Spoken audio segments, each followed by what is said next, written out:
Hola, muy buenas noches. Mi nombre es Eugenio Arriaga. Soy el coordinador de la Maestría en Renovación Sustentable de la ciudad y a nombre de la ESARC les doy la más cordial bienvenida a la primera conferencia, charla de la serie sobre repensar la ciudad que llevaremos a cabo en el contexto de la crisis derivada del COVID-19. Muchas gracias a todos los que nos acompañan en Facebook Live. Bienvenidos. Me da mucho gusto también recibir a un grupo selecto de colegas académicos, desarrolladores inmobiliarios y funcionarios públicos que comparten desde hace muchos años el hábito cotidiano de pensar la ciudad. Esta noche vamos a discutir el efecto del futuro de las ciudades en el contexto del COVID. Sin duda, esta pandemia está afectando y continuará afectando la manera en que vivimos, los valores que compartimos, nuestros patrones y formas de consumo, la manera en que nos movemos, así como el diseño de las ciudades y la forma de convivencia social, al menos en el cortísimo plazo como cada uno de nosotros ha estado viviendo. La mecánica será la siguiente. Vamos a iniciar el diálogo con una pregunta para cada uno de los participantes, de nuestros invitados. Una vez que terminemos la primera ronda de comentarios, habrá un diálogo entre nuestros participantes para finalizar la sesión con respondiendo preguntas del público, si es que así hubiera, por parte de nuestros participantes. Las aglomeraciones urbanas son quizá el principal distintivo y ventaja competitiva de las ciudades, así como un requisito obligado para el crecimiento y prosperidad de las mismas. En el libro de Steiner sobre la idea de Europa, se refiere precisamente a la red de los cafés en el viejo continente como una de las formas de desarrollo de la civilización. Al funcionar estos como centros de diseminación cultural, gracias a la aglomeración de talento diverso, esta masa crítica que prácticamente contribuye a detonar la innovación y el conocimiento y que se daba cita en los cafés a lo largo de las ciudades europeas. Sin embargo, ante el miedo social y el encierro forzado derivado de la crisis COVID, enfrentamos una suerte de paradoja. Conceptos urbanos ampliamente aceptados y considerados positivos para las ciudades, como por ejemplo la cohesión social, tan baja en México, por cierto, el capital social, expresado como la confianza e interacción entre vecinos, las mezclas sociales que se buscan para diversificar socialmente los barrios e incluso, en un extremo, el modelo de ciudad de proximidad, de alta densidad poblacional y mezcla diversa de servicios, al menos en el muy corto plazo, es considerado una amenaza a nuestra ciudad por el riesgo de contagio del COVID. Pero también las consecuencias del miedo social y del encierro forzado al que nos enfrentamos está contribuyendo a cambiar nuestros hábitos de consumo. Ejemplo de ello son las compras en línea, que han contribuido al cierre de un buen número de negocios. Ayer, por ejemplo, veía la nota de los cines que en México enfrentan una situación bastante complicada, con cerca de 500 empleos perdidos. El trabajo en línea también afectará decisiones como en dónde vivir y cómo movernos en la ciudad. Claro, hay que reconocer que no todos tenemos el mismo poder de decisión sobre estos temas. El fantasma de la desigualdad como nunca expresa su esencia corrosiva en nuestra sociedad. Sobre estos y otros temas vamos a discutir esta noche con nuestros invitados. Para iniciar nuestra charla, a continuación voy a presentar a nuestro primer participante, el doctor Manuel Jesús Martín Hernández, doctor en arquitectura por la Universidad de Las Palmas, profesor honorífico de la Universidad de Las Palmas de Gran Canaria. Sus líneas de investigación son teoría de la arquitectura, arquitectura doméstica, patrimonio, arquitectura y ordenación urbanística en centros históricos.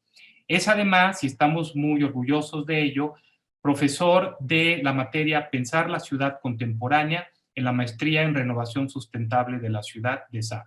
Manolo, te saludo agradecido por tu participación en este panel. No es la primera crisis de salud que enfrentan las ciudades en la historia y seguro no será la última. Por ejemplo, la peste negra en el siglo XIV mató a 1/3 de la población de Europa y Medio Oriente. El cólera en el siglo XIX azotó un buen número de ciudades en el mundo, Londres, París, Moscú. La fiebre española mató a 50 millones de personas entre 1918 y 1920 y hasta ahora el COVID lleva más de 2 millones de muertes en el mundo. Lo que sí ha cambiado en la actualidad son la evolución de las tecnologías de la información y comunicación, que hoy representan, a diferencia del pasado, una alternativa competitiva a los encuentros cara a cara. En este contexto, Manolo, ¿cuál es tu expectativa? ¿Qué tanto piensas tú que afectará las relaciones cara a cara y en general la interacción social, en particular en los espacios públicos? Te cedo la palabra.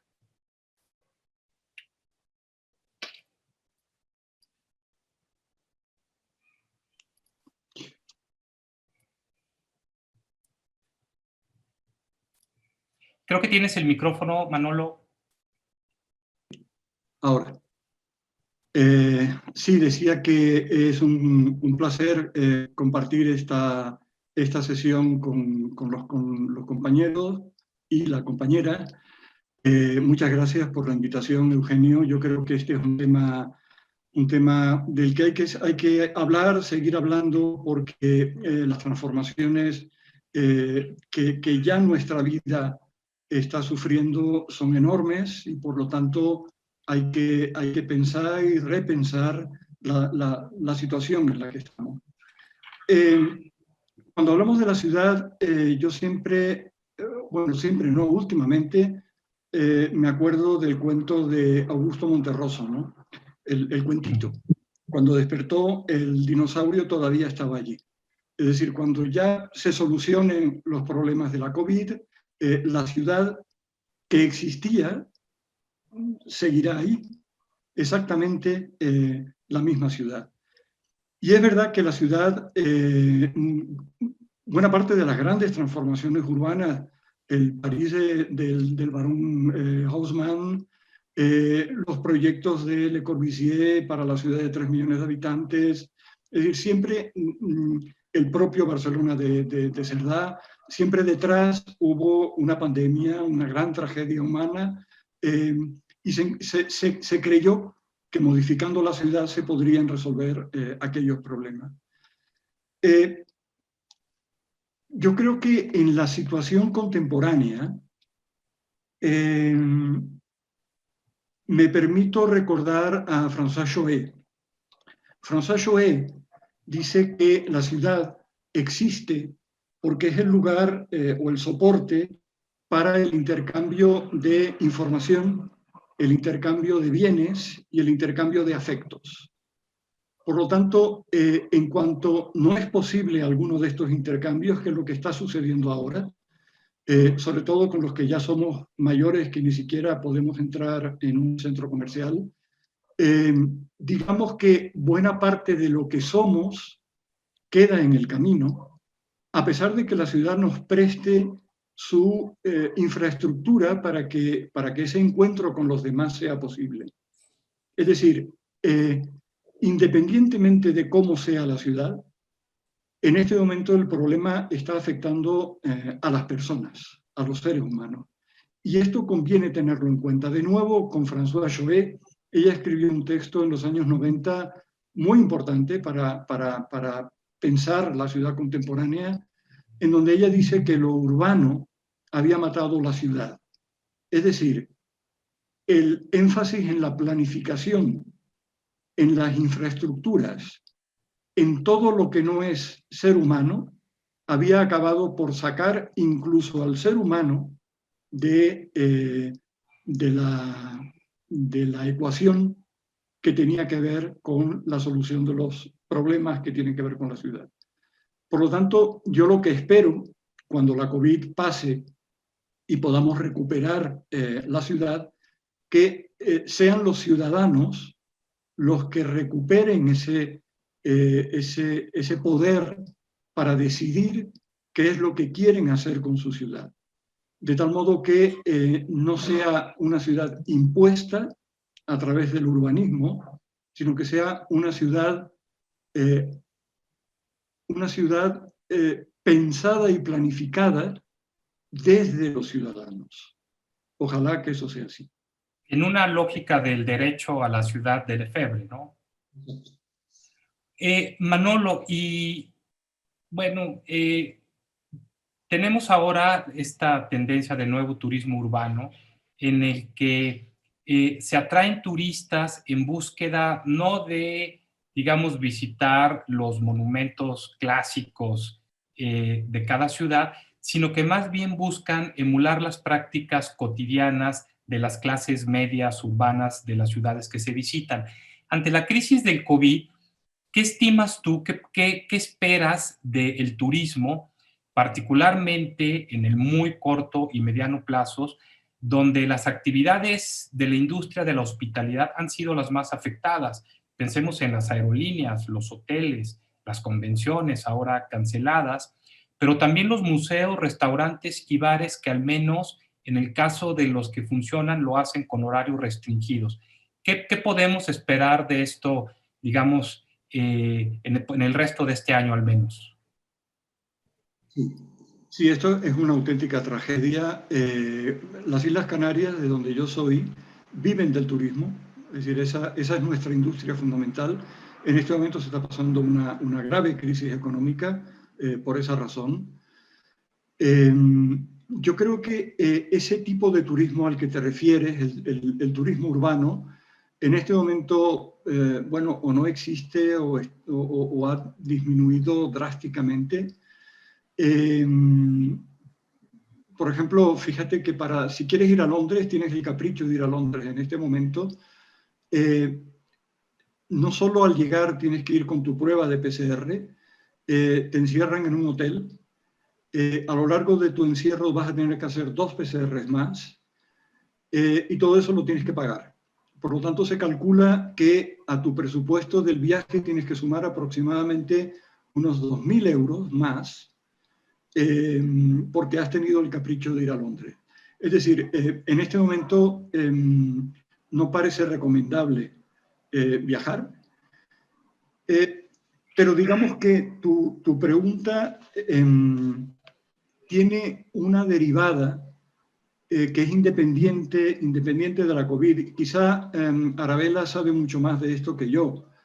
Efectivamente, ese turismo urbano que intenta remedar los usos que los propios ciudadanos desarrollan en sus ciudades, al final, y estoy pensando en el caso de Venecia, ha hecho que los ciudadanos abandonen la ciudad ante la presión del turismo.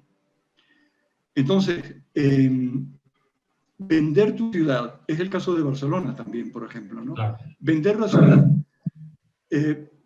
pensando en los visitantes que al final se van a comer materialmente la ciudad, parece que tampoco es una buena política. Pero bueno, ese es un tema independiente de la COVID. Yo creo que en este momento la enfermedad y el modo como los diversos países que atraen turismo se están enfrentando al que llega, al viajero, recomiendan que no se viaje, lo cual es trágico para una buena parte de los países del mundo. Muy bien, gracias Manolo. A continuación presento a nuestra siguiente invitada, la maestra Arabella González Hueso, maestra en Teoría, Historia y Crítica de la Arquitectura por la Universidad Politécnica de Cataluña, precisamente en Barcelona, maestra en Restauración de Sitios y Monumentos por la Universidad de Guanajuato. Sus líneas de investigación son renovación en zonas históricas y reutilización de edificios patrimoniales, y también tenemos el gusto de que sea profesora de la materia Intervención Patrimonial en ESARC. Arabella, muchísimas gracias por participar en esta charla esta noche. Bienvenida. En el contexto de la pandemia hemos visto que algunos grupos de profesionistas han descubierto que pueden llevar a cabo gran parte de su trabajo desde su casa en línea en sesiones parecidas a las que llevamos a cabo esta noche, y por tanto, como consecuencia, pueden sustituir su vivienda, muchas veces cara en la ciudad consolidada, por vivienda más económica y grande en poblados cercanos con alta accesibilidad a la ciudad. Hemos leído reportajes que establecen que, por ejemplo, el 5% de los residentes de Manhattan se mudaron a poblados cercanos, y esta cifra ha sido todavía más alta en barrios como el Soho. El razonamiento, supongo, tiene que ver con la pregunta: ¿por qué pagar una renta alta en la ciudad si las virtudes que me ofrece, como restaurantes, museos, entretenimiento, encuentros sociales, están altamente restringidas, e incluso cuando pueden llevar a cabo su trabajo en línea desde un lugar remoto, donde el costo de vida, en particular la vivienda, es mucho menor? Arabella, ¿piensas que esta tendencia supone un riesgo de gentrificación rural, es decir, la posibilidad de desplazar a los habitantes de estos poblados por este grupo de profesionistas que se muda a estos pueblos para llevar a cabo su trabajo cotidiano? Y en ese sentido, ¿qué acciones podríamos emprender para minimizar el riesgo de este, digamos, desplazamiento involuntario de personas que puedan vivir, pensemos en Chapala, Tapalpa o muchos otros poblados cercanos a la ciudad? Hola, buenas noches. Pues sí, efectivamente es difícil vaticinar lo que va a pasar. Está claro que uno de los efectos que estamos viendo con esta pandemia es que estas ciudades grandemente densas, hay gente, hablando con una agencia de viaje, con una inmobiliaria, me dice que ha crecido la solicitud de buscar vivienda fuera de Guadalajara, en ciudades medias como Chapala, Tapalpa, y por qué no, quien se lo puede permitir de trabajar en Zoom desde tu casa, ¿por qué no estar en el mar, ¿no? En otras ciudades medias, donde también se ha sentido menos el golpe de la pandemia, porque por los bosques, por la calidad del aire, por todos sus atractivos naturales. Sí, no sé si esto, no sabemos si esto vaya a ser definitivo, desde luego que sí está impulsando a gente a moverse de ciudad.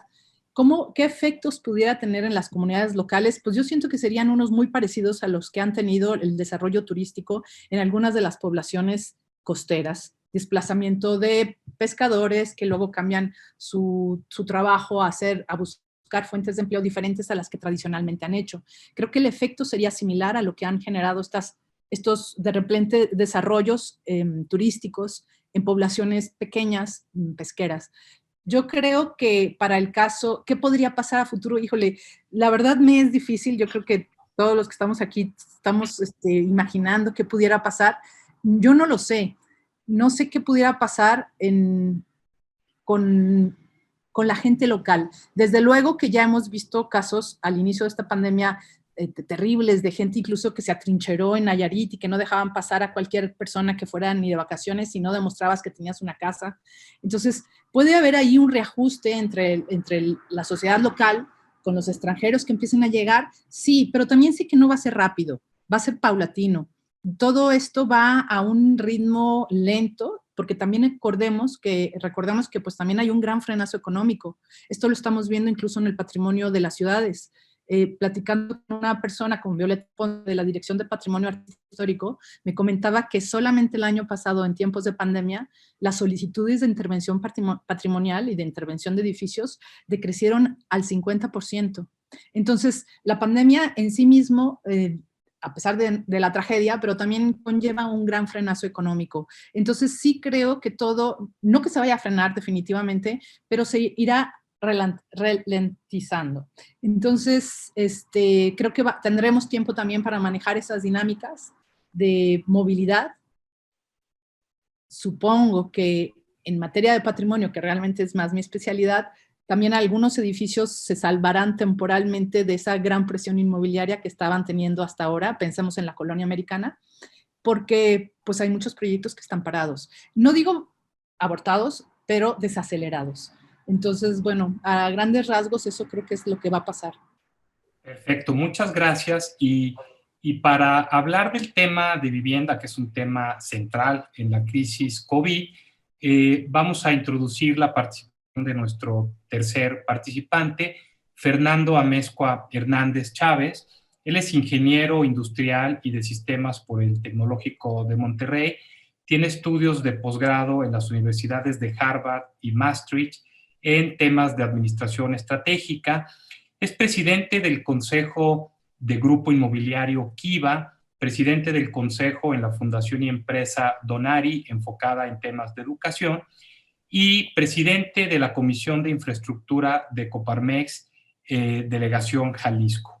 Fernando, bienvenido a ESARC. Nos da muchísimo gusto que nos acompañes en esta que espero sea la primera de muchas charlas que tengamos contigo en nuestra comunidad. Muchas gracias. Desde la perspectiva privada de un desarrollador, ¿cuál es tu lectura sobre el efecto, digamos, de COVID en el mercado de oficinas en Guadalajara, particularmente en el corto y en el mediano plazo, como consecuencia del aumento del trabajo en línea? Particularmente en un mercado de oficinas que, según los estudios del BID, al menos se menciona que no tiene, digamos, en el muy corto plazo mucho espacio para crecer. ¿Cuál es tu opinión al respecto? Muchas gracias, Eugenio. Antes que nada, gracias por invitarnos a este evento y bienvenidos a todos los que están conectados. Nosotros en Kiva, y obviamente en el tema inmobiliario, muchos desarrolladores hemos tratado de dividir todo el tema en tres. O sea, antes de pandemia es un tema. Durante pandemia es otra situación. Y después de pandemia es otra. Es como cuando estás en el mar y de repente está como el mar en calma y de repente ahí viene la ola, que esa es la pandemia, y otro tema es después de la ola. Y cuando uno quiere pensar que va a ser igual en cada una de las tres etapas, se va a equivocar. Porque si uno cree que va a ser como antes de que llegue la ola, se va a equivocar. Si cree que va a ser como cuando estás arriba de la ola, que no puedes ver lo que está atrás, también se va a equivocar. Y es muy importante poder ver atrás de la ola. Entonces nosotros lo que hemos tratado de ver es, a ver, ¿qué estaba pasando antes de pandemia? Antes de pandemia había una necesidad, por ejemplo, en nuestra ciudad muy grande de oficinas, como pasó en muchas otras ciudades en donde la gente dijo, necesito seguridad, necesito posicionamiento, necesito llegar, así como los cotos privados que pensábamos en la ciudad que no iban a jalar hace 25 años, que hoy, o sea, no, es que en Guadalajara no van a jalar los cotos privados, empezaron a funcionar. ¿Por qué? Por un tema de seguridad. Oye, es que no va a funcionar los departamentos, por un tema de ubicación y de seguridad, empezaron a funcionar. Y hoy viene el tema de oficinas, que es un tema relativamente nuevo que se desarrolla en Jalisco, en donde tenemos un poco más de 300,000 metros, que es prácticamente nada contra otras ciudades como Monterrey, que tiene más de 1 millón, y la Ciudad de México tiene más de 3 millones de metros cuadrados. ¿Y por qué lo está haciendo la gente? Por los mismos factores que se movió a cotos privados y por los mismos factores que se movió a departamentos, que es ubicación y seguridad. Entonces, obviamente es un tema que iba creciendo en la ciudad, que justo cuando estaba empezando a desarrollarse, pues te ponen una barda enfrente, que es esa ola de la que hablo, que es el tema del COVID, pero es un tema que se estaba empezando a desarrollar. Entonces, en Jalisco, obviamente, o sea, si me hablaras del DF, pues sí, la va a estar en problemas. Hay muchísimos metros, más de 3 millones, una ciudad como Nueva York, otras ciudades mucho más desarrolladas, pero obviamente Jalisco apenas está en desarrollo y se va a nivelar. O sea, esa demanda que empezaba hacia arriba se va a nivelar. Pero lo que sí hablo sobre el tema de pandemia, hoy la gente está, oye, no te puedes juntar en lugares públicos, no puedes estar en oficinas, no puedes ir a restaurantes, no puedes hacer muchas cosas. Entonces, si tomamos decisiones en base a eso, pues vámonos a nuestra casa y todo lo que dicen algunos expertos que a todos nos han llegado por WhatsApp de que nos vamos a encerrar y vamos a ser seres totalmente antisociales, ¿sí? Pues lo puedes creer, ¿no? Por la situación que estamos viviendo, porque es gente que ve solamente la ola, ¿sí? Lo que va a pasar, que es lo que nosotros creemos, es que vamos a regresar a ser seres, o sea, nuestra naturaleza humana es ser seres sociales, estar en grupos de rock, estar en nuestras bolitas de amigos, en nuestras pandillas, en nuestro grupo de empresas. Somos seres sociales y es nuestra naturaleza y vamos a regresar a hacer eso. Que en las oficinas y para las empresas ayuda muchísimo esa colaboración, ayuda muchísimo estar cerca de la gente. Me encantó, y Manuel, la verdad es que Manuel Martín, gracias por estar aquí hoy. Me encantó lo que dice, que necesitamos intercambio de afectos, ¿sí? Y aquí lo apunté, de información, de comercio y encuentro con los demás. Lo necesitamos, todos.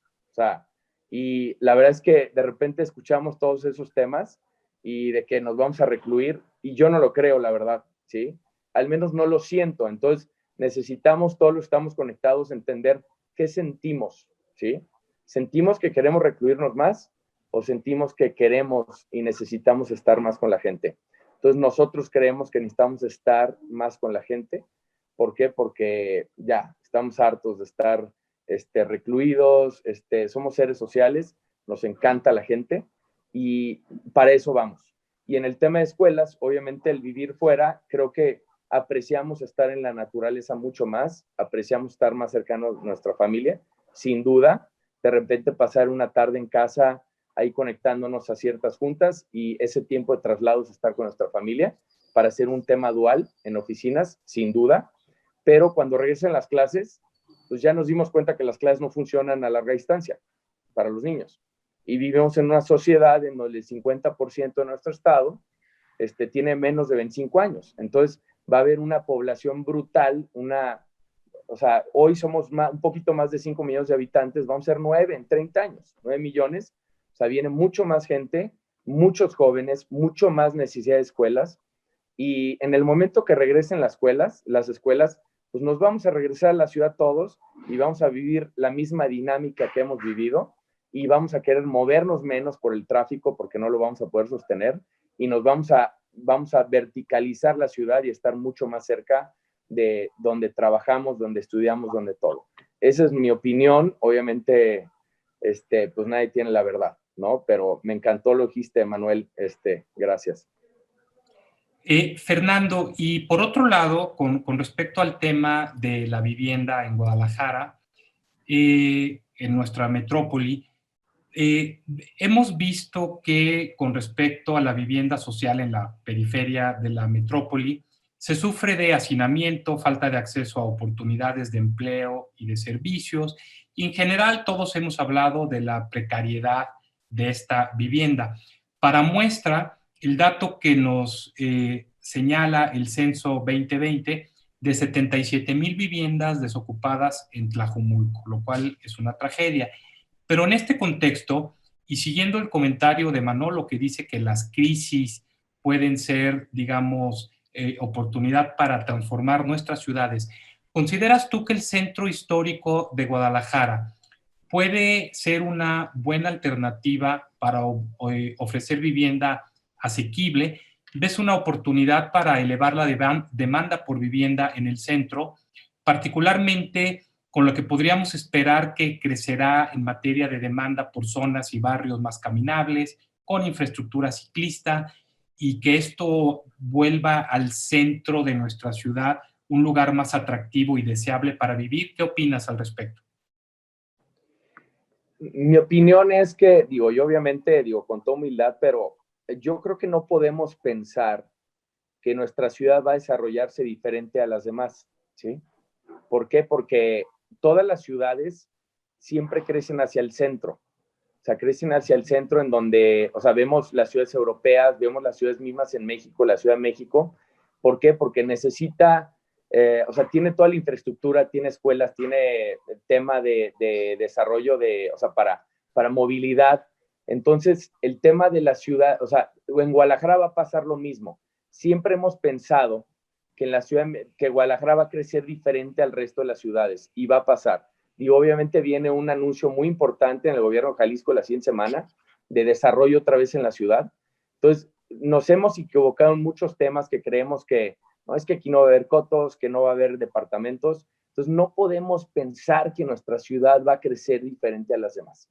Esa es una opinión que yo tengo también. Entonces, sin duda, el centro va a ser un lugar crucial en donde ya hay mucha infraestructura y como dices, en Tlajumulco Digo, son más de 70,000 viviendas abandonadas en donde no hay servicios. O sea, para el gobierno llevar el tema, la basura, iglesias, tema de educación, de seguridad, es muy complicado cuando ya en el centro de la ciudad se tiene todo eso. O sea, ya se tienen todos esos servicios. Entonces, ¿por qué no crecer hacia adentro de la ciudad otra vez? Como ha pasado en todo el resto de ciudades. Sin duda, muchos desarrolladores están empezando a hacerlo. O sea, igual que en otras ciudades ya pasó. Pues esa es una buena noticia porque, por no mencionar los costos tremendos que, digamos, en los que incurre nuestra ciudad de la expansión del territorio hacia la periferia metropolitana. Gracias, Fernando. Y a continuación presento a nuestro siguiente invitado, Carlos Manuel Hernández Díaz, maestro, digamos, en el Laboratorio de Vivienda del siglo XXI por la Universidad Politécnica de Cataluña, arquitecto por el Tecnológico de Monterrey.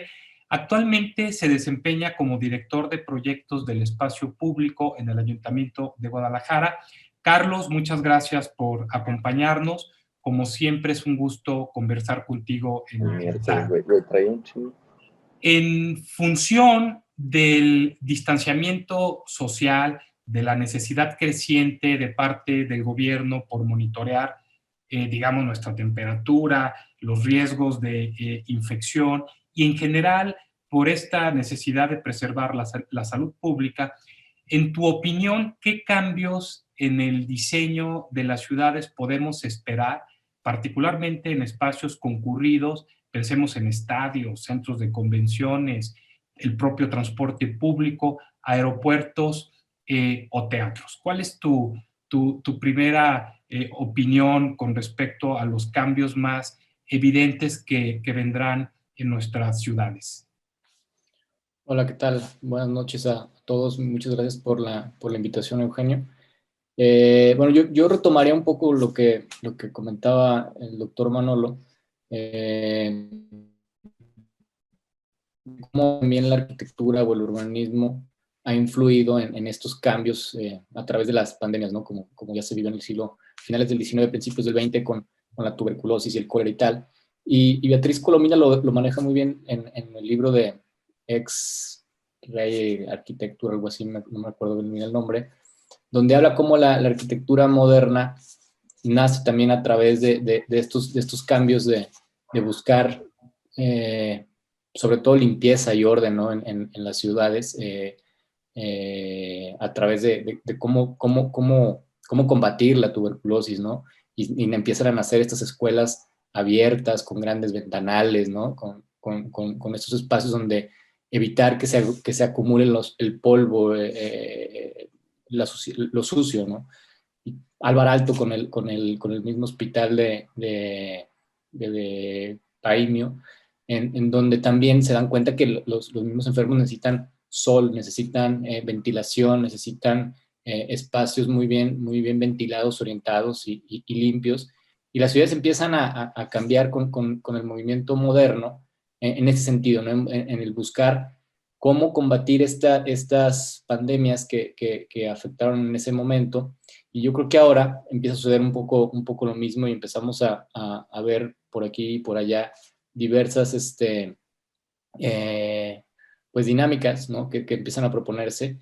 Yo me quedo mucho con lo que está sucediendo de estas pequeñas ciudades concéntricas, ¿no? La ciudad de los 15 minutos que se pretende o se empiezan a suceder, donde las actividades en estas grandes metrópolis, París, Barcelona, Madrid, Londres, Nueva York, los mismos barrios tengan todas ahora sí que el equipamiento y cómo poder hacer a través más sustentable la ciudad, ¿no? Que un vecino no se tenga que desplazar tantos kilómetros para ir a trabajar o para ir a la escuela o para ir a hacer la compra o tal.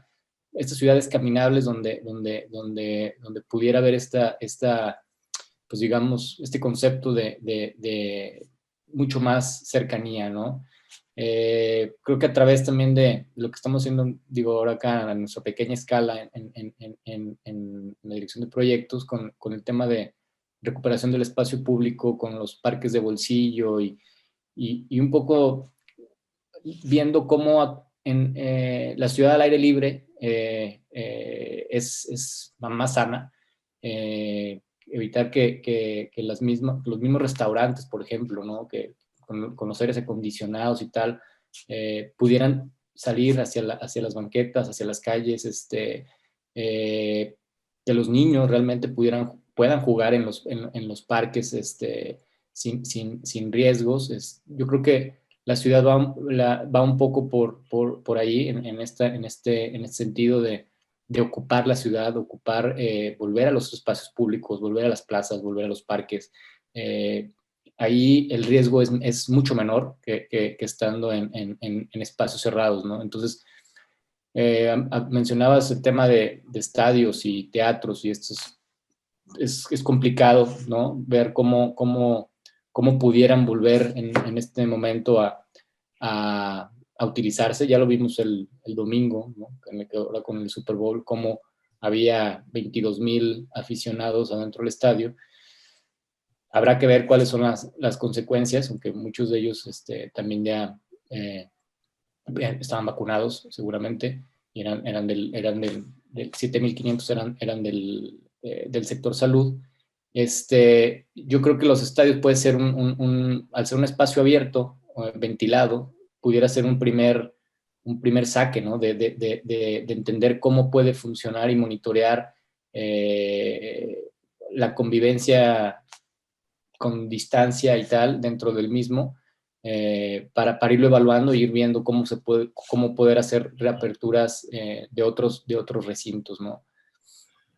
Carlos, hablabas tú de la ciudad esta abierta al aire libre. ¿Será que de esta crisis pueda surgir una oportunidad para que gobiernos locales como el de Guadalajara pueda acelerar trámites para facilitar el uso del espacio público, en especial las banquetas, por ejemplo, para que cafés y restaurantes saquen terrazas, para crecer banquetas, para aprovechando que hay menos tráfico a la escuela y al trabajo, se pueda de alguna forma incrementar el número de calles peatonales, particularmente en el centro, seguir con la ambiciosa agenda de construcción de ciclovías.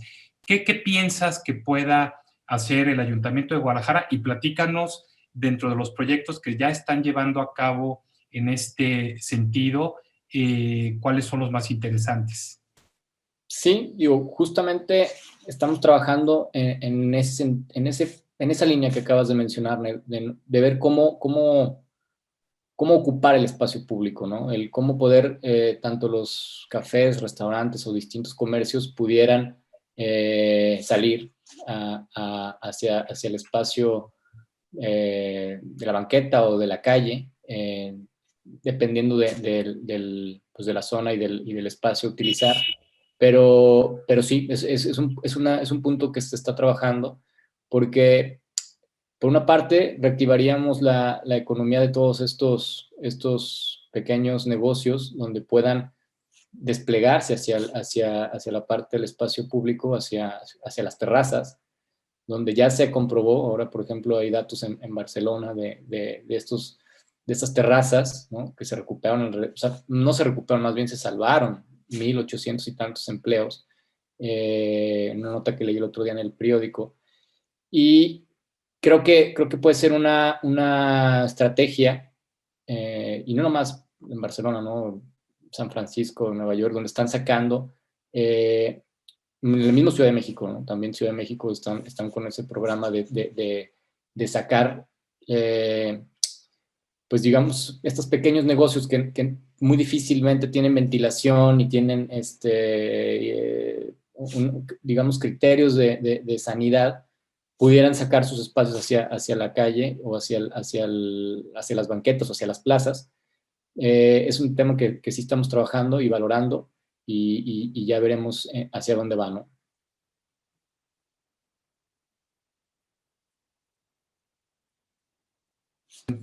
Gracias, Carlos, por tu comentario, y estoy de acuerdo contigo. Qué bueno que la ciudad va en esa dirección de seguir fortaleciendo los espacios públicos, que en este caso también contribuyan a que sobre todo los pequeños negocios puedan salir adelante y que no se pierdan tantos empleos en este sector, digamos, de los servicios, que es de los más golpeados, ¿no?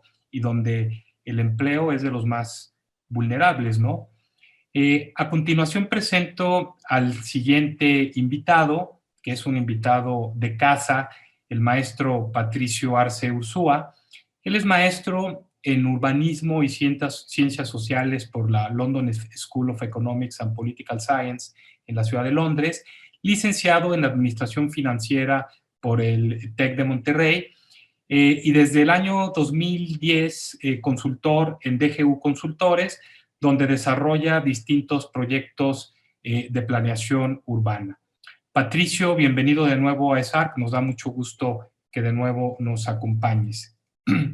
Gracias. Richard Florida, entre otros urbanistas, estableció que las ciudades que triunfan son aquellas capaces de atraer a residentes con el mayor nivel de educación, esta famosa clase creativa, ¿no? Quienes gustan de disfrutar las amenidades de las ciudades, museos, restaurantes, bares, galerías, eventos culturales, que ahora, ante el miedo social a las multitudes, pues hemos visto que han cerrado o han limitado sus horarios de operación. Desde tu perspectiva, ¿qué tanto afectará este miedo social a estar en lugares concurridos, la migración de estas personas altamente preparadas a las ciudades? Y de ser el caso, ¿qué efecto crees tú que tendrá en el modelo de desarrollo de las ciudades, que depende de la aglomeración de una masa crítica diversa, innovadora y altamente educada, de cuya interacción depende la prosperidad de nuestras ciudades? Pues mira, la pregunta está difícil de contestar. Como decía al principio Fernando, estamos todavía en la ola, ¿no? Estamos todavía en la revolcada de la ola, pero yo creo que las ciudades van a reinventarse de alguna manera y yo creo que vamos a tratar de seguir viviendo en entornos mixtos, diversos, vibrantes, porque a final de cuentas, aunque te vayas a trabajar a tu segunda casa, si es que tienes la posibilidad de tener tu segunda casa, yo creo que en cuanto estemos vacunados como población o en cuanto se encuentre una cura, vamos a tratar de regresar a las ciudades porque nos gusta aprender del prójimo, nos gusta la interacción de cara a cara y yo creo que el talento se aglomera, ¿no? El creativo quiere estar cerca de otros creativos. En algún momento platicábamos, ¿no? De por qué la gente quiere estar en la colonia americana. Pues porque ahí está más fácil que estés cerca de tus clientes, que estés cerca del gremio al que perteneces, que tengas acceso a un buen notario, a un buen contador, que tengas una impresora 3D a la mano. Entonces, al talento le gusta aglomerarse.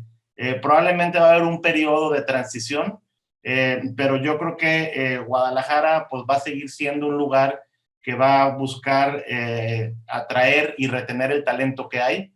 Hay una gran cantidad de universidades, somos un polo a nivel regional que trae talento de toda la región centro-occidente y que muchos de los foráneos que estudian en las universidades locales, a final de cuentas buscan quedarse en Guadalajara, empezar su empresa, trabajar para alguna empresa local, y yo creo que pues, las ciudades se van a reinventar de alguna manera y vamos a seguir necesitando entornos mixtos, diversos, interconectados.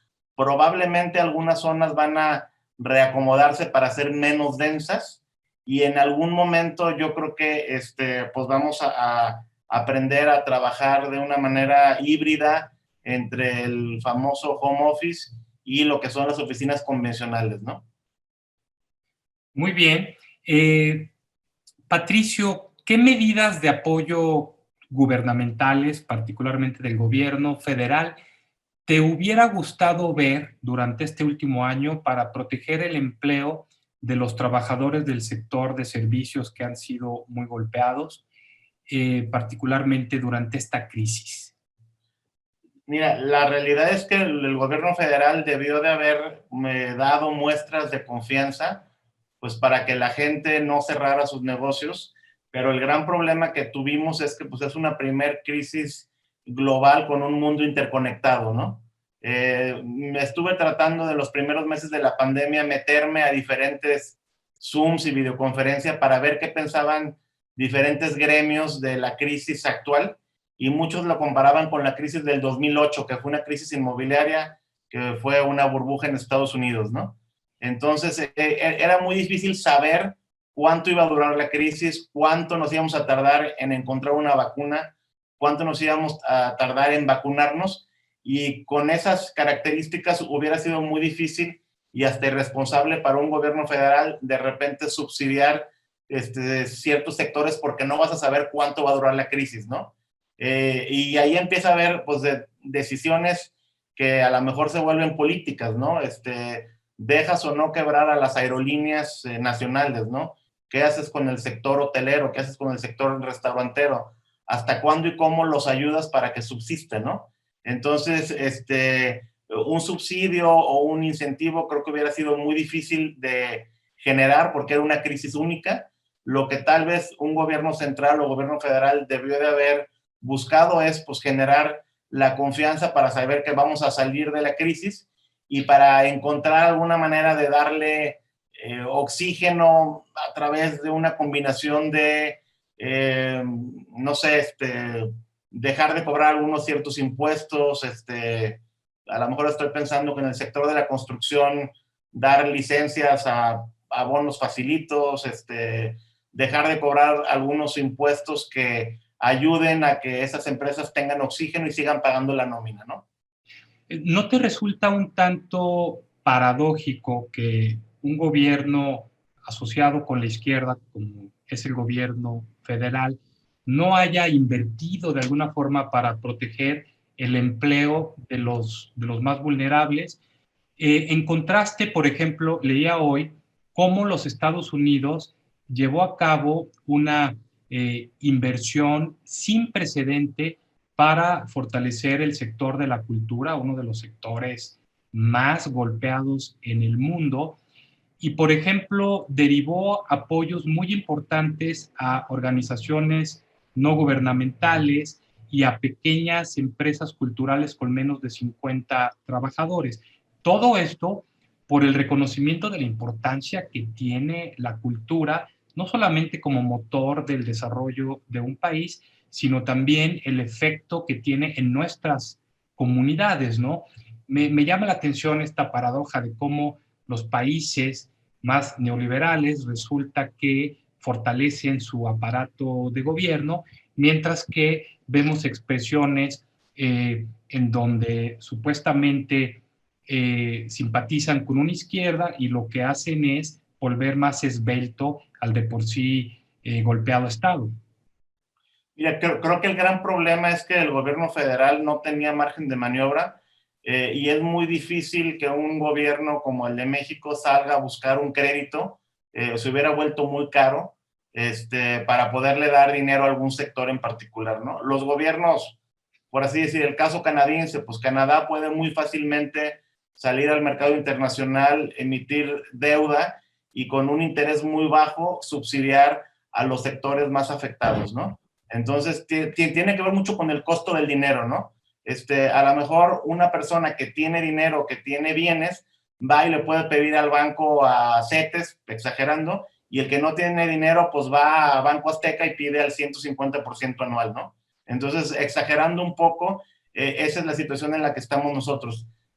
Hubiera sido muy caro y muy difícil volvernos a endeudar para poder darle dinero a algún sector que quisiéramos apoyar. Entonces, yo creo que no tiene que ver tanto con la ideología, tiene que ver con el costo del dinero para el país de México y pues no había manera de poder hacer una operación con un costo o con un financiamiento adecuado para poderle ayudar a algún sector, ¿no?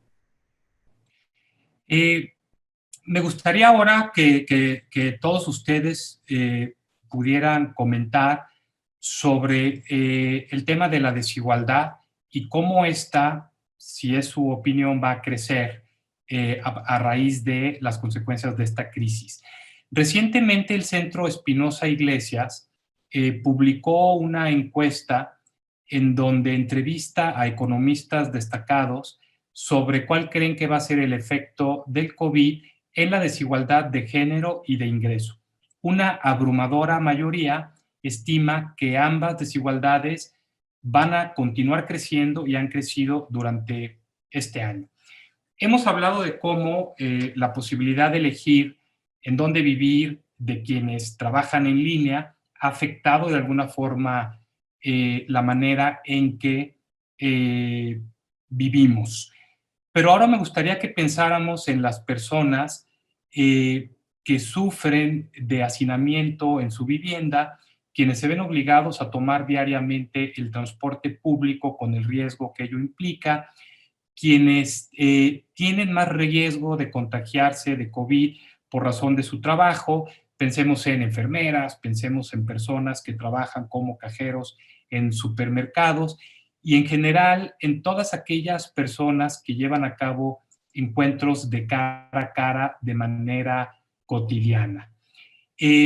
Podríamos aprovechar también esta crisis para imaginarnos ciudades más inclusivas, más seguras y frenar la tendencia de esta altísima desigualdad que vivimos no solamente en México, sino en los países de América Latina, que junto con Chile y Brasil estamos con niveles de desigualdad muy amplias.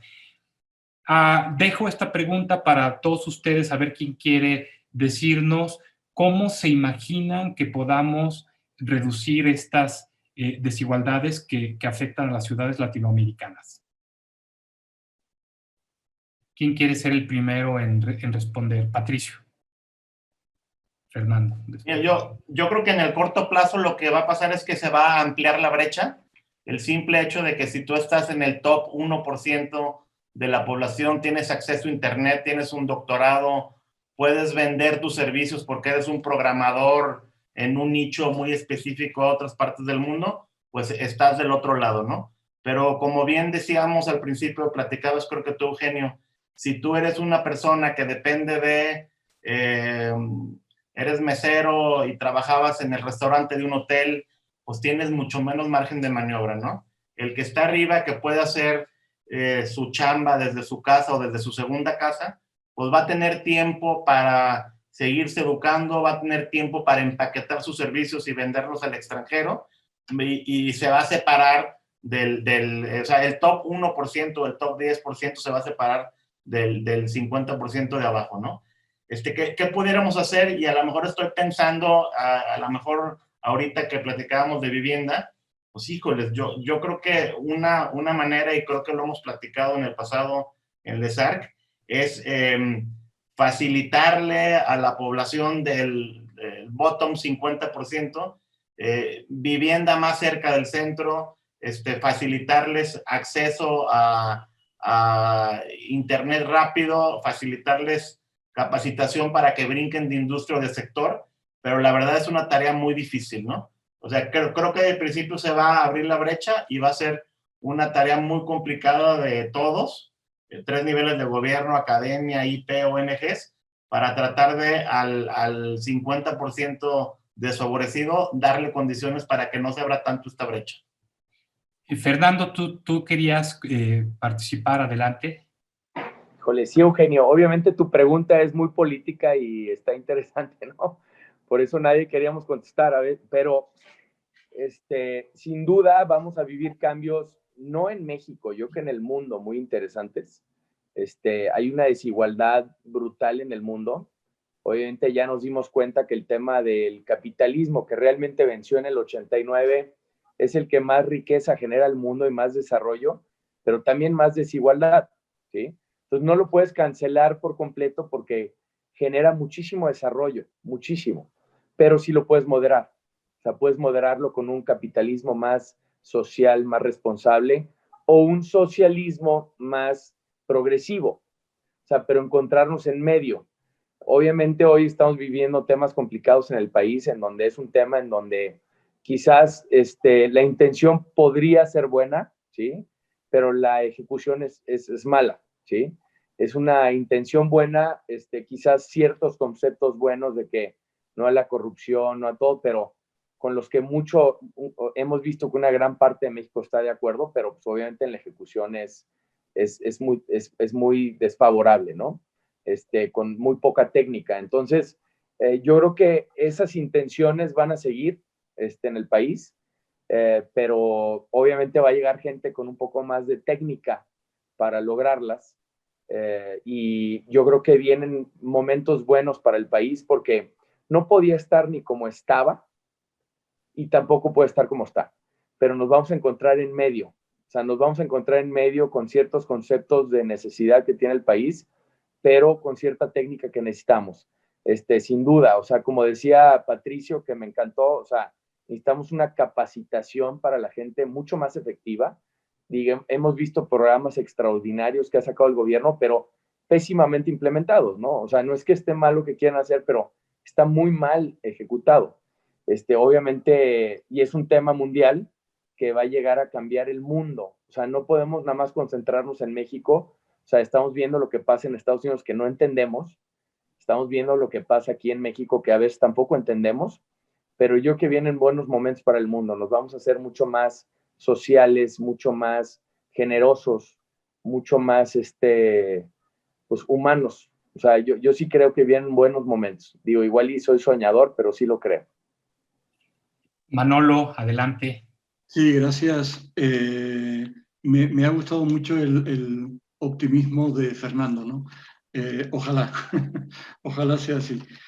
Tenemos que recordar que realmente la pandemia no es una crisis que haya aparecido en medio de una balsa de aceite, de tranquilidad, sino que se sumó a otras muchas crisis del liberalismo, del capitalismo, de la globalización. Es la primera pandemia global.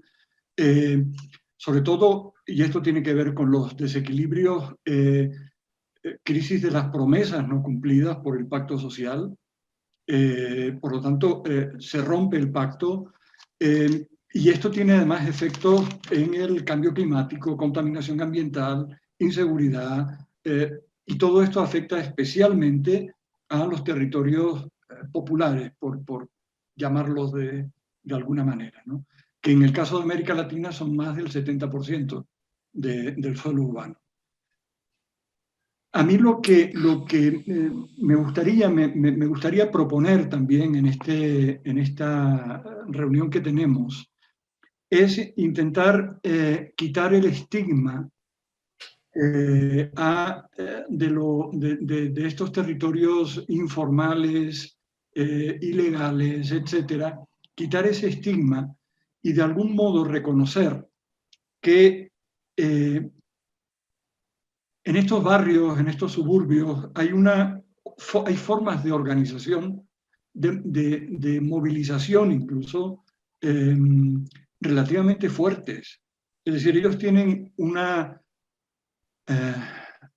capacidad de supervivencia, de improvisación, de autoorganización incluso, que es muy posible que no sean útiles a todos.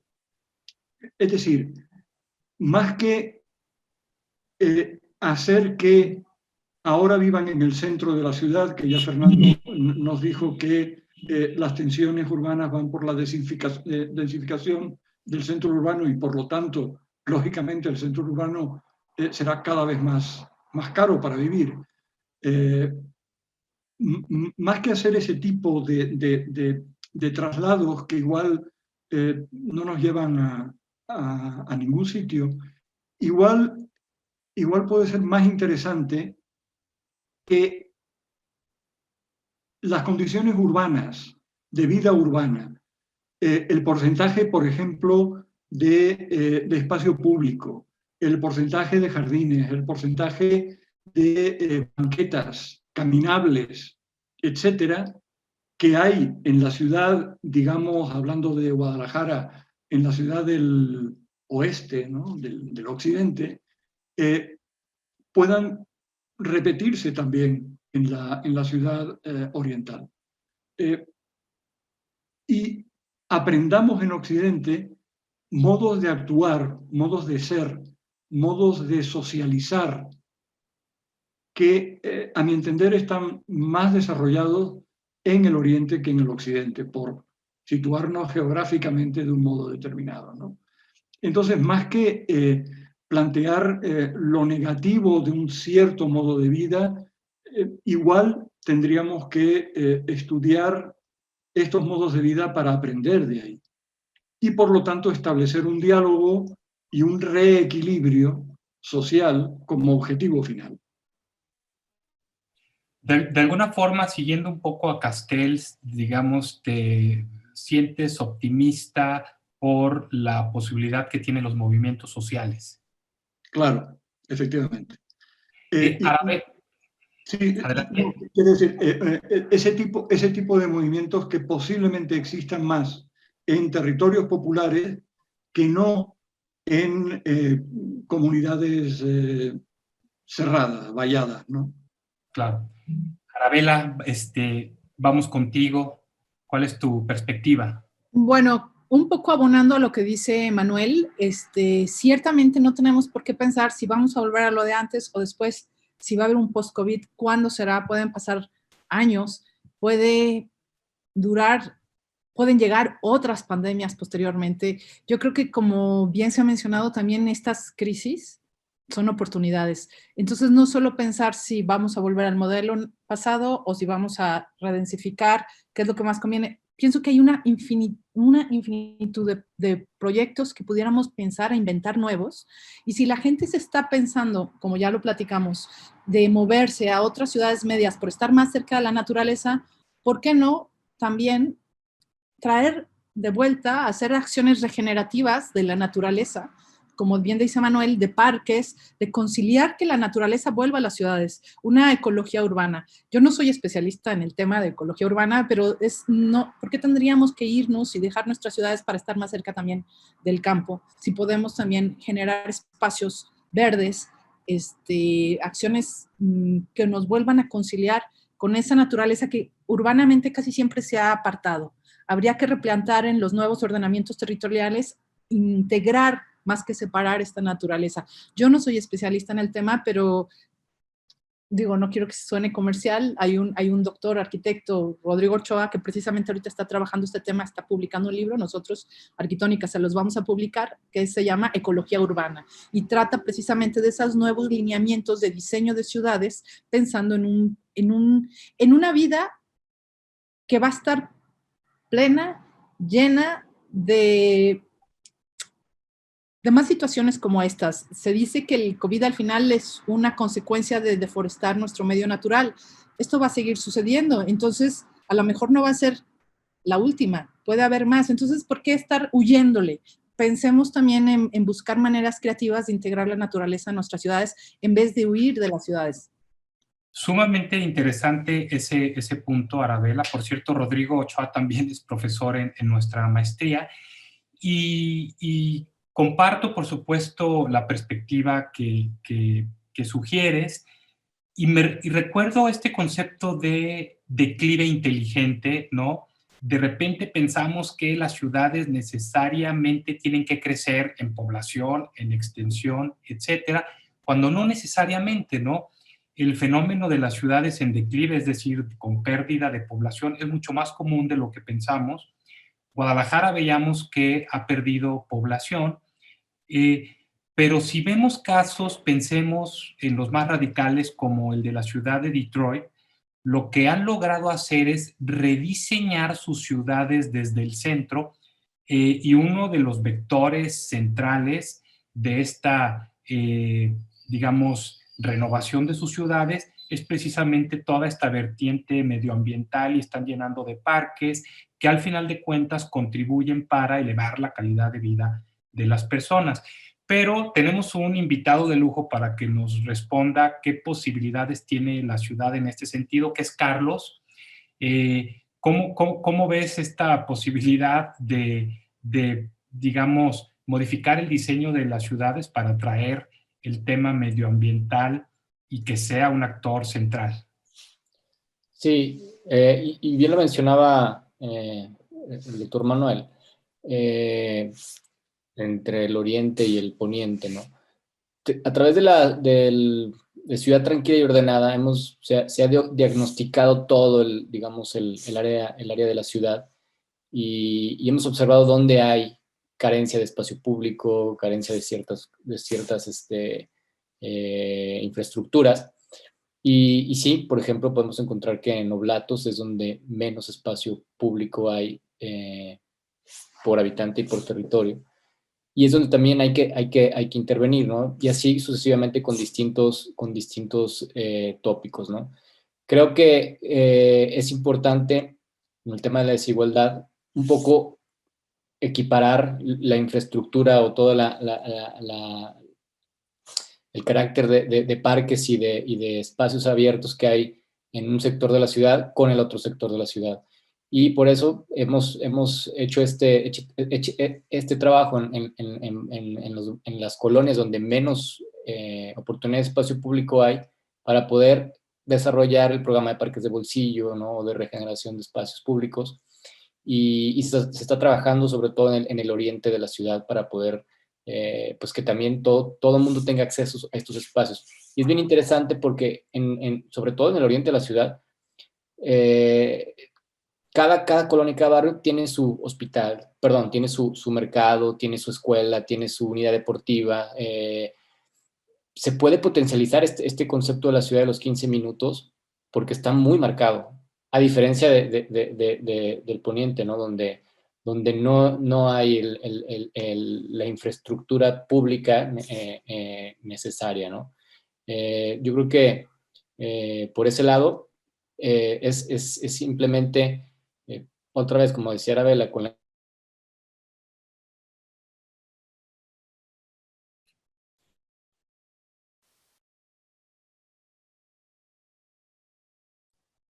Como que ya no te estamos escuchando, Carlos. En lo que regresa Carlos, Manolo, ¿tú querías comentar algo? ¿Cómo? Es que se perdió un poco tu sonido, Carlos, decías. No sé dónde me quedé. Te quedaste en esta, digamos, estrategia que está llevando a cabo el ayuntamiento para reducir desigualdad territorial entre el oriente y el poniente, y toda esta potencialidad que tiene la infraestructura en barrios del oriente para conformar ciudades de 15 minutos. Sí, y bueno, más que nada el hecho de decir que un parque que se trabaja en el oriente se trabaja con las mismas características y con las mismas especificaciones que un parque que se trabaja en el norte o en el sur o en el poniente de la ciudad, ¿no? En ese sentido, se está trabajando muchísimo en la zona de oriente para fortalecer, sobre todo en cuestión de espacios públicos. Pues me parece una de las formas más, digamos, potentes para reducir desigualdad, ¿no? Invertir en los territorios que tienen un déficit de infraestructura o de áreas verdes o de servicios, ¿no? Manolo, registré que querías comentar algo. Perdón, nada más para terminar. A veces es difícil hacer este tipo de intervenciones porque no tiene espacio, no hay espacio ya, ¿no? Sobre todo, por ejemplo, en Oblatos, y sí tenemos que quitar espacios de coches para poder generar un pequeño parque de bolsillo, una ampliación, un área, un corredor verde, pero la gente está acostumbrada a tener su coche en la puerta de su casa, y eso es muy difícil en los procesos de socialización de estos proyectos. Cuesta mucho ir de puerta en puerta y la gente tiene que ir entendiendo que es por el bien de ellos, ¿no? Ahora tuvimos un caso muy exitoso de un parquecito que se hizo acá en la zona de Mexicalcingo y La Moderna, que es en la calle de Pigmenio González, donde se pudo cerrar una calle completa y se hizo un parque de bolsillo, y ha funcionado muy bien pues ahora sí que para la colonia y para los habitantes de esa zona, pero como queremos hacer muchos más. Y el proceso es difícil, el proceso de socialización y que la gente pueda entender que pues a lo mejor tiene que estacionar a la vuelta porque va a tener aquí un parque, se puede llevar a cabo, ¿no? Perdón. El famoso no en mi jardín trasero, ¿no? Exacto. Estos movimientos de NIMBYs, ¿no? Manolo, adelante. Sí, gracias. No, la verdad que tenemos que entender que no estamos partiendo de cero a la hora de buscar soluciones para la ciudad presente y la ciudad futura. Desde el inventor del urbanismo, Ildefonso Cerdá, ya planteaba que la ciudad era un problema de vivienda, servicios junto con la vivienda, es decir, ciudad mixta, y movilidad. Y que la ciudad en ningún caso podía planificarse según las directrices de los propietarios del suelo. Es decir, eso está dicho por el que se inventó la técnica urbanística, ¿no? Fernán, perdón. No, cuando Arabella comentaba el tema de cómo meter los jardines, el verde, el suelo verde en la ciudad, recordaba, por ejemplo, el plan de Rikberg para Copenhague, ¿no? La famosa mano, Exacto. en donde la ciudad crece como una mano y el campo está justamente imbricada con los espacios que deja esta mano, ¿no? Y resulta que en Guadalajara hay espacio. Es cierto que en Oblatos va a ser muy difícil encontrar espacio libre, pero hay otros espacios de lechos de río, de afluentes abandonados, y que, bueno, ahí hay una fuente increíble para convertirlos en un espacio verde, urbano, utilizable, etc. Y esto nos lleva a otro tema que también me gustaría dejar una pregunta abierta, que tiene que ver con los costos de la expansión urbana. Es decir, ya hablamos de la importancia que implicaría renovar Guadalajara, que ya no tiene espacio para crecer, pero igualmente creo que puede ser muy importante restringir el crecimiento urbano en municipios que tienen mucho territorio como Zapopan o como Tlajomulco de Zúñiga, en donde todos los días perdemos áreas verdes que pueden y se están dedicando, por ejemplo, a actividades agropecuarias, etcétera, en detrimento de la calidad de vida y de nuestro medio ambiente metropolitano. Se me ocurre simplemente para sugerir la discusión estas políticas muy comunes en ciudades europeas, pero también en algunas de los Estados Unidos, que son estos cinturones para detener los límites de crecimiento de las ciudades. ¿Qué opinan de este tipo de innovaciones o de políticas para contener el crecimiento de nuestra ciudad e ir a lo que Carlos se refiere atinadamente como ciudades de 15 minutos, mixtas, densas, en donde las distancias son más cortas y por tanto no estamos forzados a utilizar el coche? Adelante, Manolo. Tu micrófono, por favor.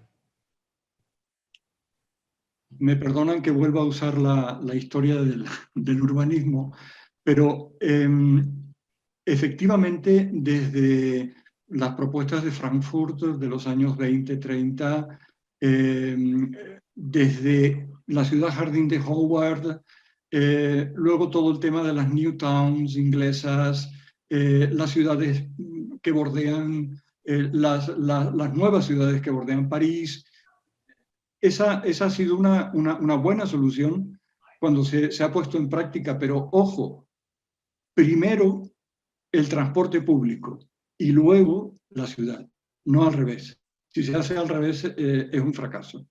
Es decir, primero habrá un buen transporte público, línea de metro, tranvía, tren de cercanía, que lleve a un núcleo que genera un entorno urbano de un número limitado de habitantes, lo cual puede permitir que en 15, 20 minutos estos estén en el centro de la ciudad matriz. Y bueno, yo creo que sería una buena solución para poder mezclar lo urbano con lo rural sin que esto vaya en detrimento del campo, como está sucediendo en el caso de Guadalajara concretamente, con el crecimiento desmesurado hasta la periferia y más allá, ¿no? Insisto, es fundamental resolver primero el tema de la movilidad, si es posible movilidad pública, transporte público privatizado, digamos que es una contradicción en los términos. Claro, y una vez resuelto ese tema, entonces vendría la ciudad. De acuerdo. ¿Alguien más quiere comentar acerca de este tema? Y si no es el caso, yo tengo una pregunta para todos ustedes, pero particularmente con Fernando. Una alternativa para traer, digamos, personas al centro de la ciudad puede ser la vivienda en alquiler. No todos necesariamente tenemos que ser dueños de nuestra casa, ¿no? Pensemos en ciudades como Berlín, en donde un altísimo porcentaje de la población, que ronda el 90%, renta su casa, o incluso pensemos en Guadalajara, que hacia los años 60 tenía un muy alto porcentaje de vivienda en alquiler, que hoy apenas supera el 30%. Pero bueno, yo quisiera conocer la opinión de Fernando, que tiene el pulso del mercado en la palma de su mano, y que nos diga qué expectativas tiene del mercado de vivienda en alquiler. En el corto plazo puede ser interesante esta alternativa para atraer a personas al centro de la ciudad y que puedan beneficiarse de toda esta infraestructura que ya tenemos construida en la ciudad y vivir la ciudad de los 15 minutos. ¿Cuál es tu opinión, Fernando? Tu micrófono. Eugenio, lo dividiría un poquito en dos. ¿Por qué? Porque un tema es el tema de la vivienda en renta, que van muchos años, que va en incremento, sin duda, en la ciudad, a proporción a la vivienda en venta. O sea, va creciendo a proporción. Pero por otro lado, tenemos las tasas bancarias para adquisición más bajas de la historia del país en este momento. Entonces, eso ha ayudado muchísimo a la vivienda en venta. Entonces, como decía al principio, nada es blanco y negro. O sea, no es como que todo se va a ir para un lado o todo se va a ir para otro. Obviamente, en la vivienda en renta, el tema de las tasas tan bajas está ayudando muchísimo para que la vivienda en venta crezca favorablemente, y el tema de la renta, sin duda, o sea, es una tendencia que lleva como 10 años en la ciudad creciendo. Entonces, va a crecer la vivienda en venta, sin duda por las tasas, pero también la vivienda en renta. O sea, no podemos pensar que una va a suplir a la otra. Y sobre todo en el centro va a crecer muchísimo. ¿Por qué? Porque obviamente la gente va a buscar menos movilidad. O sea, con el tema de ciclovías, con el tema de escuelas, que ya hay servicios, que ya hay todo ahí, va a buscar mucho menos movilidad. Digo, no sé, o sea, voy a ser un poquito personal, pero, o sea, yo de repente pienso cambiarme a cierto lugar un poquito más céntrico para moverme menos, porque de repente uno empieza a estar cada vez más en el coche y quieres, o sea, ponerte en un lugar en donde estés más en tu casa, o sea, no tengas que estar todo el tiempo moviéndote, y eso va a pasar, ya ha pasado en otras ciudades. ¿Alguien más tiene algún comentario con respecto a la alternativa de la vivienda en alquiler como complemento a la vivienda en venta? Yo creo, Eugenio, que hay todavía una percepción de que hay un alto riesgo de meterte a rentar departamentos, sobre todo en cuanto vas bajando de precio, ¿no? O sea, que es muy difícil sacar a un inquilino con departamentos de vivienda de interés social, ¿no? Entonces, creo que también tiene que ver un tema de leyes y también un tema de percepción. Llevan muchos años con varios apoyos de gobierno federal a través de sociedad hipotecaria y va caminando lentamente, pero yo creo que hacia allá vamos a ir, ¿no? De que cada vez existe un mercado maduro, leyes más equitativas para ambas partes. Algunos desarrolladores creen que las leyes de repente están muy a favor del inquilino, pero pues hay que encontrar un balance, ¿no? Entonces creo que para allá vamos, pero es un cambio lento por esa percepción que tiene el desarrollador de que puede significar mucho riesgo en cuanto bajo a vivienda media o a vivienda social. Manolo, ¿querías comentar algo? Sí, aprovechando el censo 2020, que estuve tomando nota para otro asunto, resulta que el número de viviendas en este momento en México está por encima de los 35 millones, de las cuales unos 26 millones son casa única con su propio terreno. Ahí estamos hablando de una cultura de muchos años, que tiende a la casa en propiedad y además aislada, con tu propio terreno. Este es un tema que Fernando seguramente conoce mucho mejor, y tiene que ver con el mercado del alquiler. Es decir, en este momento se están construyendo torres de vivienda para rentar, pero yo no sé si esto puede que tenga un límite también, ¿no? Pero no lo sé, ¿eh? No lo sé. Seguramente, ¿no?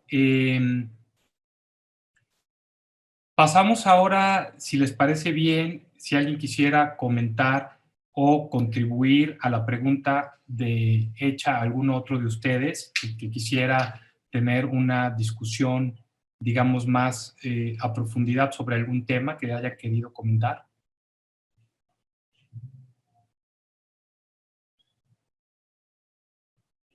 De no ser el caso, por aquí tenemos algunas preguntas que nos han llegado.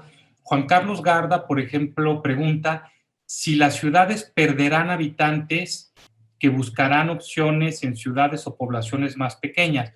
Un poco el tema de la gentrificación rural, ¿no? Pero ¿quién quiere entrar a responder esta pregunta?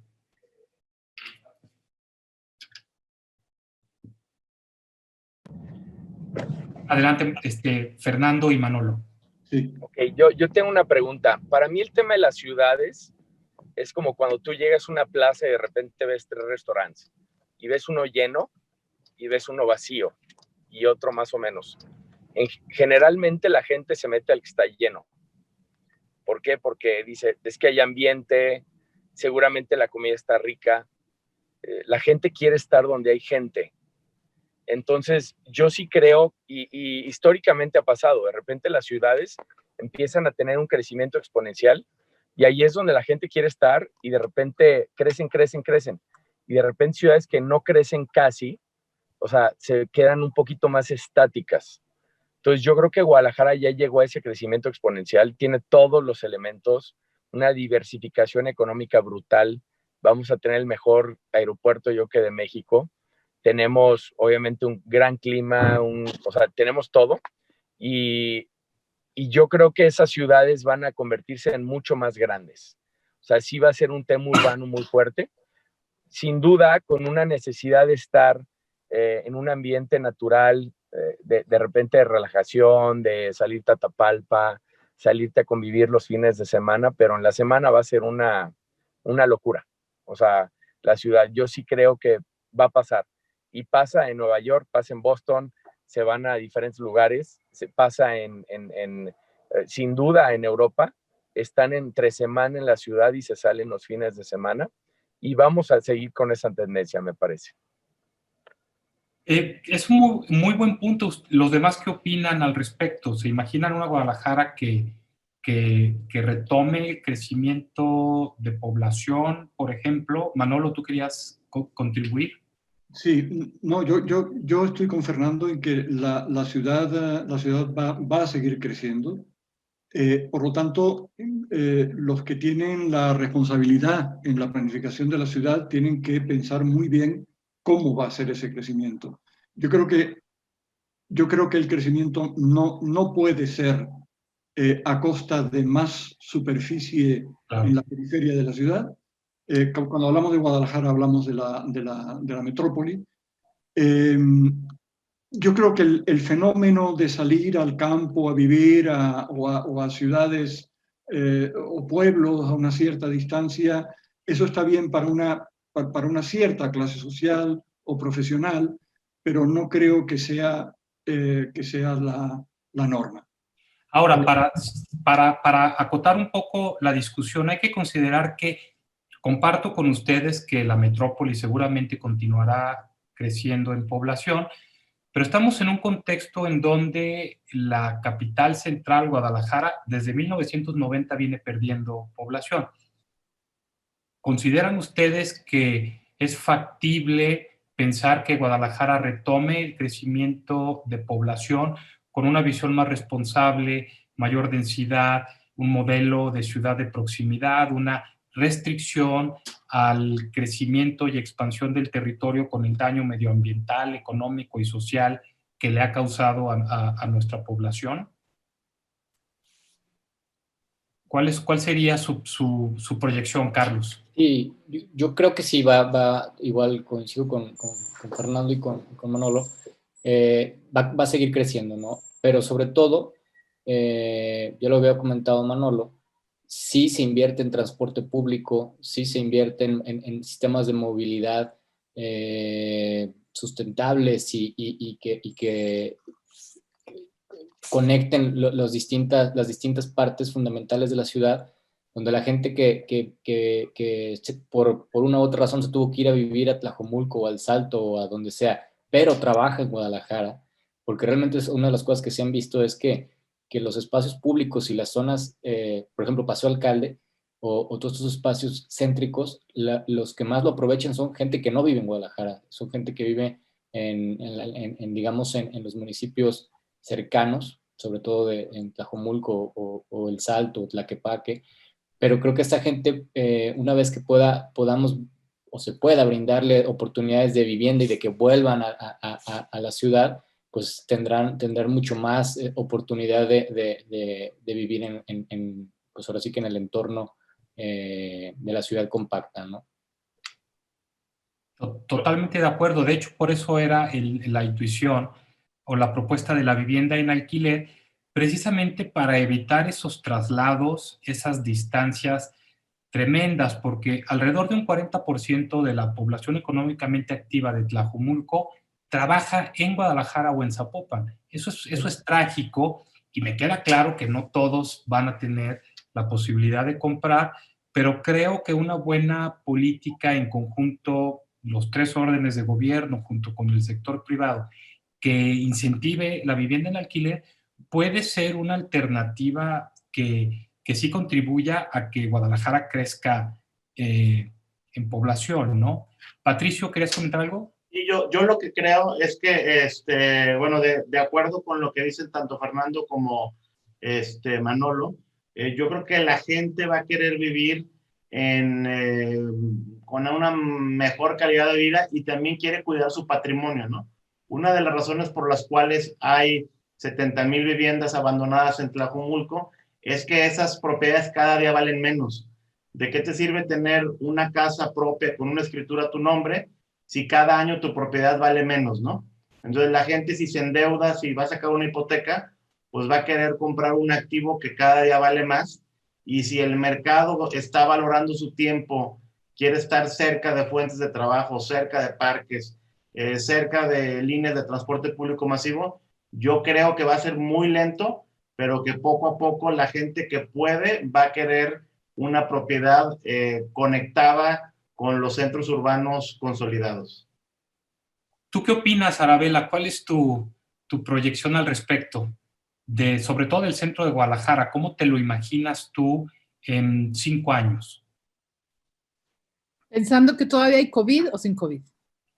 Pensando que vamos a tener COVID-20. No, pensando que ya vamos a estar vacunados y que vamos a estar en una mejor situación.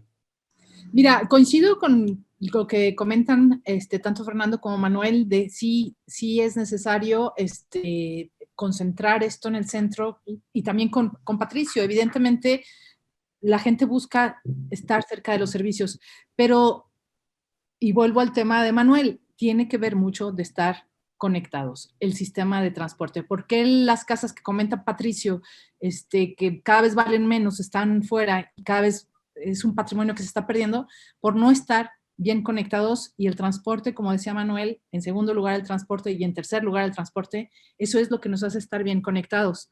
Entonces, yo como vislumbro el Guadalajara, bueno, sí me gustaría que esté todo el mundo, que haya posibilidades de redensificar, siempre y cuando sea de una manera sostenible. Es que hay momentos que hay proyectos de desarrollo inmobiliario que se ve un poco más, quizás la avaricia del inversionista, que realmente un crecimiento sostenible. Y yo sí pienso que es necesario redensificar, siempre y cuando siempre se guarden esa calidad de vida, que no se pierda, que en el tema, por ejemplo, de patrimonio, que no se sacrifiquen las características, el carácter de un barrio de colonias tradicionales como Mexicalcingo, como Analco, solo por generar fuentes de empleo y sobre todo desarrollos verticales que que son desproporcionados. Entonces, sí me gustaría ver una Guadalajara bien conectada con otros polos que a su vez también florezcan. ¿Cómo van a florecer? Sabiendo que tú sales del centro de Tlajomulco y que puedes llegar en 15 minutos o en 20 minutos al centro de la ciudad porque estás bien conectado. Si fuera así, nadie se vendría todo el mundo a estar hacinado en el centro. Si tuviéramos buenos... Sí. Ese es buen punto. Me detengo ahí porque imaginémonos un Tlajomulco perfectamente bien conectado con el centro de Guadalajara, donde la gente en 20 minutos acceda a su trabajo. Yo no estoy muy seguro si eso contribuiría a densificar al centro de la ciudad, porque entonces estaríamos generando incentivos para la vivienda en Tlajomulco, dado que tenemos un sistema de transporte rápido y eficiente que nos conecte con el centro de Guadalajara. A mí en lo particular me gustaría más que las personas vivan en el centro de Guadalajara y se vayan caminando a su trabajo o en transporte público, frente a incentivar la expansión de la ciudad. Claro, es toda una discusión y es claro que hay distintas perspectivas y es un tema muy complejo porque evidentemente la población de Tlajomulco tiene el derecho de estar bien conectada también, ¿no? Pero es un tema que creo que vale la pena que discutamos, como sugería Manolo, en el sentido de qué ciudad queremos tener, ¿no? Es que todos los espacios tienen un límite. A lo mejor estamos hablando de 5 años, pero ¿qué va a pasar en 20? No todo el mundo va a caber en el mismo centro. Si realmente estos pocos polos se desarrollan de manera sustentable, nadie tiene que venir aquí si allá tuvieran lo que pueden tener aquí. ¿Me explico? Y además porque estamos hablando de un periodo que si el COVID siguiera, no sabemos, muchos años, o llegara otra pandemia, porque, bueno, de esto es el tema, de qué pasaría, y estamos todos especulando, pero también hay que ir pensando en que cada polo, no digo hacer nuevos, consolidar los que ya están, llenarlos de infraestructura necesaria, de parques, de servicios, para que no todo el mundo esté pensando solo en repoblar, porque todo espacio tiene un límite y no vamos a crecer infinitum. Entonces hay que ir pensando en tener los servicios necesarios en diferentes polos que ya existen, consolidarlos y que entre ellos están interconectados. Entonces, así vislumbro una ciudad metropolitana, porque aunque se dice que Guadalajara está perdiendo habitantes, estamos pensando en una Guadalajara no metropolitana. Claro. Entonces, yo quisiera pensar en una Guadalajara metropolitana.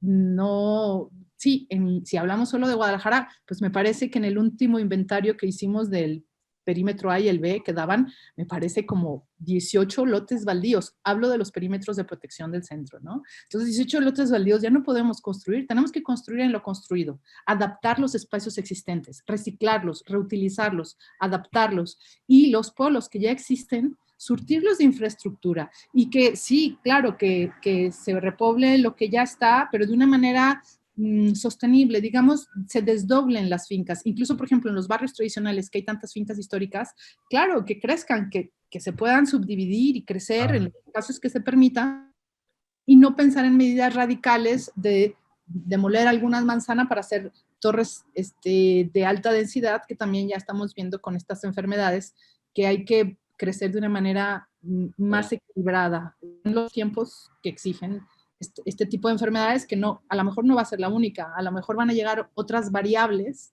de, bueno, vaticina que esto puede durar, o llegar otras variables, entonces hay que estar preparados para todo, pero de todos modos mal no nos hace surtir a los polos existentes de su infraestructura necesaria. Arabella, y sobre el mismo tema, Humberto Martínez, a quien enviamos un saludo, hace una pregunta bastante oportuna.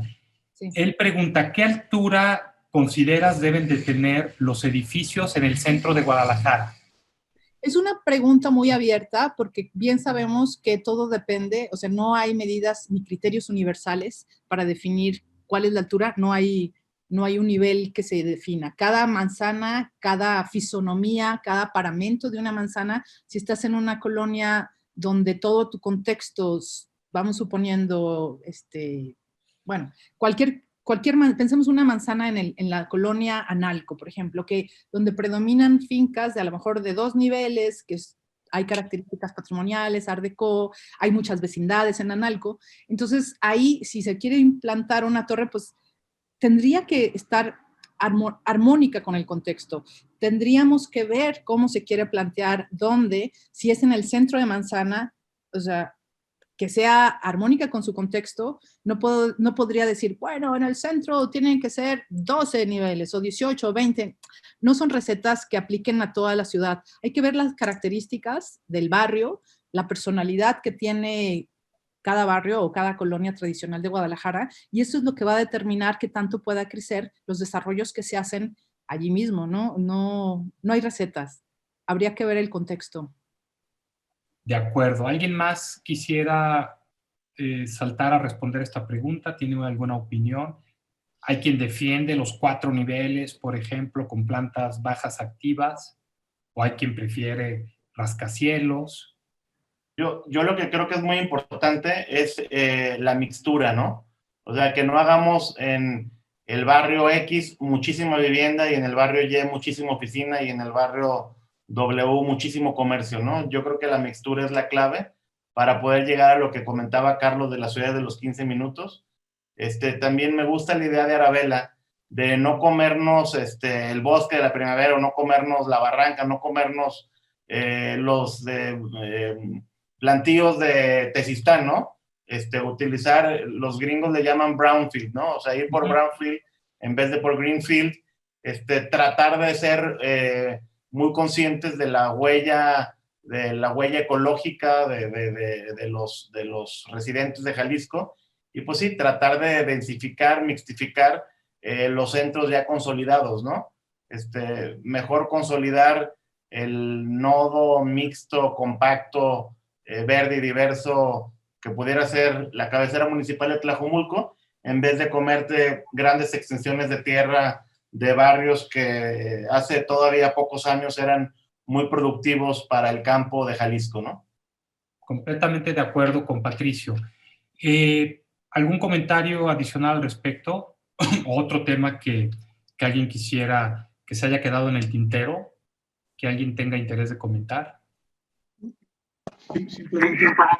Muy de acuerdo con Patricio y con Ara. Sin duda, o sea, nosotros somos grandes creyentes del tema de los clústeres. O sea, tú tienes que tener, o sea, no es como que, es que quiero llevar comercio, pero no hay vivienda. Quiero llevar servicios, pero no hay vivienda. O sea, si no metes vivienda en ciertos lugares, no se van a meter los servicios, no se van a meter el comercio. Entonces, tienes que empujar la vivienda a cierta zona primero.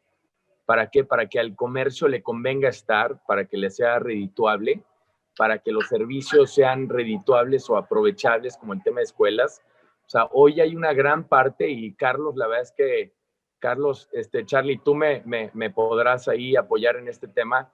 Hay muchos servicios e infraestructura en Guadalajara, en la ciudad, de escuelas, de servicio público, de temas de recolección de basura, de seguridad, que están subaprovechados hoy, o sea, que existen. ¿Y para qué se quiere extender la ciudad hacia otro lado cuando ya existen esos servicios y menos movilidad? O sea, no tienes que moverte tanto si ya existe toda ahí en el centro de la ciudad. O sea, ya está la línea 3, o sea, seguramente va a venir la línea 4, o sea, hay líneas de camiones. O sea, que la gente, y ahí, o sea, tú vas al centro de Guadalajara y hay una cantidad de inmuebles abandonados impresionante, cuando ya está todo ahí. Entonces, sin duda, tenemos que regresar ahí y repoblarlo, porque ya tiene todo lo que otras zonas, como desarrollador, pensamos que, o sea, ya tiene lo que todas otras zonas no podrían ofrecer.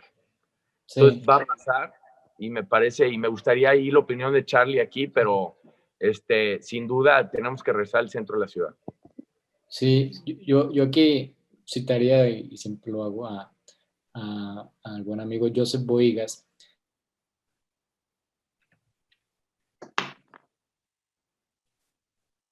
O sea, parece que se congeló. Perdón. Adelante, se había congelado tu audio, pero adelante. Sí, aquí citaría a Joseph Boigas, que siempre, bueno, menciona, ¿no? Que si la ciudad fuera una paella, pues la vivienda sería el arroz de este tema, ¿no? Sí creo que, por ejemplo, para lo que habla Fernando, de que de estos clústeres, cuando hablamos de la ciudad de los 15 minutos, pues es fundamental que para que estas ciudades de 15 minutos puedan sostenerse, pues exista toda la infraestructura necesaria dentro de ese perímetro, de ese polígono que se pueda intervenir, ¿no? O consolidar, que haya escuelas, que haya centros de salud, mercados, unidades deportivas, parques, pero sobre todo vivienda. O sea, que esta vivienda sea la gente que aproveche todos estos espacios de esta infraestructura. Y ahorita, pues, volviendo al tema del centro, pues es un ahora sí que un proceso lo que se está haciendo, ¿no? Empieza a haber vivienda, tienen la infraestructura, la tiene, pero la vivienda apenas está regresando y empieza a haber un montón de proyectos de vivienda, pero ahora falta que haya también el comercio quizá adecuado para este tipo de viviendas que va a haber, sobre todo, por ejemplo, Ciudad Creativa Digital, ¿no? Ese distrito que está atrás en el Parque Morelos, ¿cómo poderlo consolidar y tal? Pues hay que primero meterle vivienda y segundo, consolidarlo con otro tipo de infraestructuras. Pero ese tema de los polígonos que hablas, Fernando, creo que sí es totalmente necesario que exista una mixtura de todas estas necesidades, ¿no?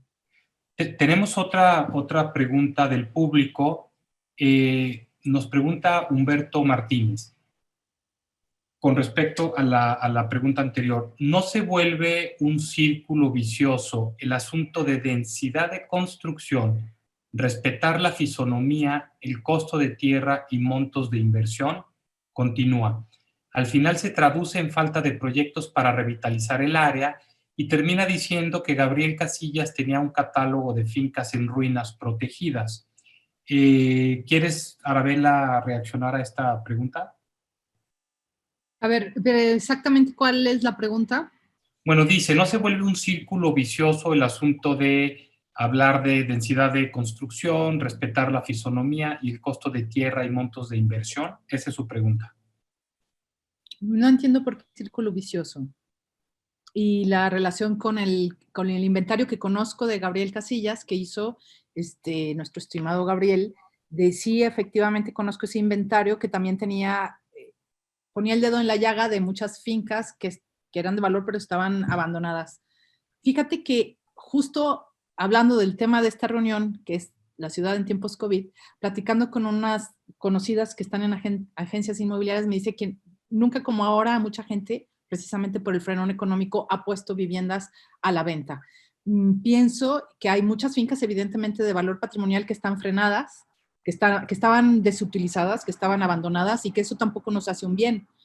Pero hoy, con el frenazo económico que estamos teniendo con el COVID, también mucha gente está poniendo en venta esas segundas residencias que por alguna razón, no sabemos, algunas sí tienen problemas legales y no se mueven y no se han movido en 20, 30 años, pero muchas ahorita veo que hay mucho movimiento de venta de casas. Supongo que eso va a repercutir en que las que no tienen valor patrimonial y dentro del nivel máximo de intervención permitido de acuerdo a los estándares de cultura, pues darán la oportunidad para el surgimiento de nuevos desarrollos inmobiliarios. No sé si entendí bien la pregunta, porque lo de redundante no lo entiendo a qué se refiere. Digamos que siguiendo tu línea esta de la modificación o adaptación de las fincas patrimoniales, puede ser una oportunidad esta crisis para, me queda claro, no tenemos que ir con rascacielos necesariamente en el centro histórico o no en todos los polígonos, pero sí podríamos acceder a una buena densidad si pudiéramos adaptar las fincas patrimoniales que hoy están completamente en desuso.